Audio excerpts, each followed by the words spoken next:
43वां अध्याय ज्ञान निरूपण। सूत जी बोले, हे ऋषिगणों, एक बार की बात है कि नारद, शौनक कुमार, व्यास, कपिल आदि मुनियों ने एक सभा का आयोजन किया, जिसमें उन्होंने निश्चय किया कि सारा ब्रह्मांड शिव रूप है। उनकी इच्छा से ही इस जगत की रचना हुई है। वे ही हैं जिनके कारण यह संसार चलायमान है और चित्त स्वरूप है और शुभ लक्षणों से युक्त वेदों को जानने वालों के श्रेष्ठ परम ब्रह्म परमात्मा है। शिव अज्ञान से परे ज्ञान के विशाल भंडार हैं।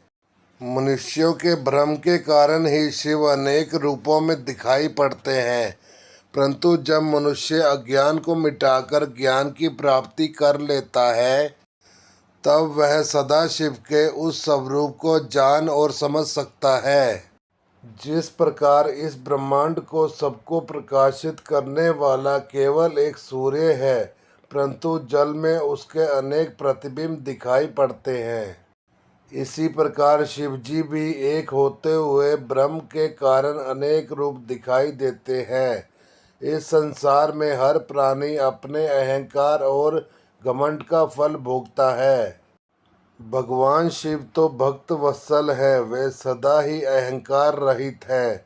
उनका विधि विधान भक्ति भावना से किया गया पूजन पापों का नाश करने वाला तथा ज्ञान प्रदान करने वाला है।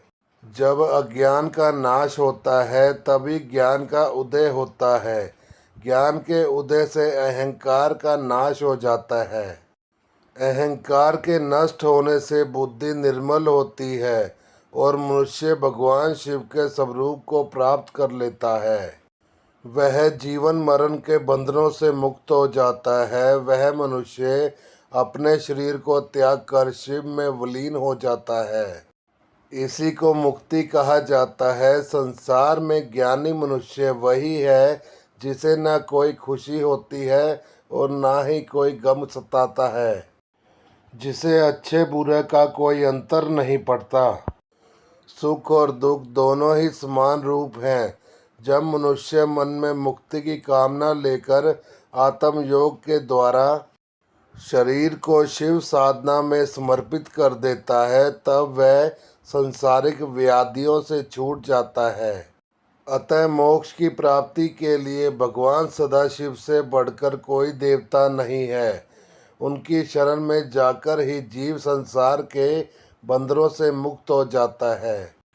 ब्राह्मणों, इस प्रकार वहां पधारे हुए ऋषियों ने आपस में यह निश्चय किया कि ज्ञान की बातों को अवश्य ही मन मस्तिष्क में मनुष्य को धारण करना चाहिए। इस प्रकार मैंने आपको आपके द्वारा पूछी गई सब बातें बता दी हैं। अब आप और क्या जानना चाहते हैं? ऋषि बोले, हे व्यास शिष्य सूत जी, हम आपको नमस्कार करते हैं। आप धन्य हैं और त्रिलोकीनाथ शिव के भक्तों में श्रेष्ठ हैं। आपकी अनुकंपा से हमारे मन की सभी शंकाएं मिट गई हैं और पापों का नाश करने वाले और मोक्ष देने वाले शिव तत्व के ज्ञान की प्राप्ति हुई, जिससे आज हमारा जीवन सफल हो गया है। सूत जी बोले, हे द्विजों, जो मनुष्य श्रद्धाहीन, नास्तिक और भक्ति के रुचि नहीं रखता, उसे शिव तत्व ज्ञान का उपदेश नहीं देना चाहिए। इस शिव तत्व ज्ञान का उत्तम उपदेश मुझे व्यास जी ने दिया है। यह ज्ञान उन्हें वेदों, पुराणों, शास्त्रों और इतिहास के अध्ययन से प्राप्त हुआ है। इसे एक बार सुनने से पापों का नाश हो जाता है, दोबारा सुनने से उत्तम भक्ति प्राप्त होती है और तीसरी बार सुनने से मनुष्य को मोक्ष की प्राप्ति होती है। इसीलिए भोग और मोक्ष की कामना करने वालों को शिव तत्व ज्ञान को बार बार सुनना चाहिए। यह शिव विज्ञान शिवजी को अत्यंत प्रिय है। यह ज्ञान भोग और मोक्ष प्रदान करने वाला है। इसमें शिवजी में भक्ति बढ़ती है। शिव पुराण की इस आनंददायिनी पुण्यमयी चौथी संहिता का नाम कोटि रुद्र संहिता है। इसका भक्ति पूर्वक अध्ययन अथवा श्रवण करने से परम गति की प्राप्ति होती है। उमा संहिता 46वां अध्याय महालक्ष्मी अवतार। ऋषि बोले, दैत्यों के कुल में जन्मे महादैत्य रंभासुर का महिषासुर नामक पुत्र महावीर और प्रकर्मी था।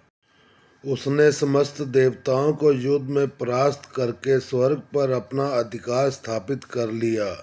तब सभी देवता दुखी होकर ब्रह्मा जी और विष्णु जी को अपने साथ लेकर भगवान शिव के पास पहुँचे। उन्होंने भगवान शिव को सारी बातें विस्तार पूर्वक सुनाई। सारी कथा सुनने के उपरांत क्रोधित भगवान शिव की आंखों और मुख से एक दिव्य तेज उत्पन्न हुआ। उस तेज में सब देवताओं ने अपना अपना तेज मिलाया, जिससे देवी महामाया जगदम्बा का प्रादुर्भाव हुआ। उसे देखकर देवताओं की प्रसन्नता की कोई सीमा न रही। सबने देवी को अनेक आयुध एवं आभूषण भेंट किए। ब्रह्मा जी, विष्णु और शिव जी सहित समस्त देवताओं की अनेकों शक्तियां ग्रहण करने के पश्चात देवी ने जोर का अट्टहास और गर्जना की। देवी की गर्जना से धरती, आकाश और पाताल गूंज गए। उस गर्जना को सुनकर देव शत्रु दैत्यों ने अपने देखते ही देखते देवी जगदम्बा दैत्यों से युद्ध करने पहुंच गई। दैत्यों और देवी के बीच घोर संग्राम होने लगा। देवी जगदम्बा ने शूल, शक्ति, तोमर आदि शस्त्रों से लाखों दैत्यों का विनाश कर दिया। पराक्रमी देवी को देखकर दैत्य सेना भयभीत होकर इधर उधर भागने लगी। तब महिषासुर ने आकर देवी जगदम्बा को ललकारा।